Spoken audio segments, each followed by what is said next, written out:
News sa IFM News. At mga idol, para po sa ating good news, isang honest tricycle driver sa Dagupan City nagsauli ng naiwang cellphone na may lamang pera. Sa good news po na yan, ating pakinggan, Idol Tita Roni. Sa kabila ng hirap ng pamamasada, pinatunayan ni Ramil Flores, isang tricycle driver mula Barangay Amado Tapuac, Dagupan City, na mas mahalaga pa rin ang katapatan kesa sa material na bagay.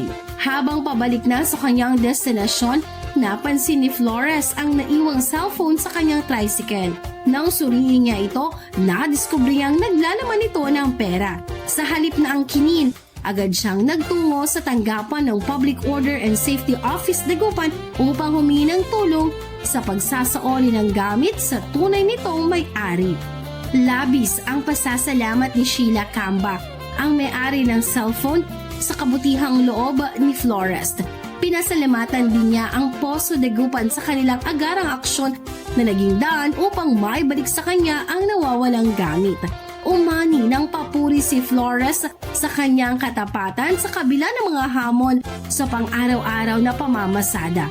Ang kanyang ginawa ay nagsisilbing inspirasyon sa marami na nagpapatunay na sa panahon ng pagsubok, nananaig pa rin ang kabutihan at integridad.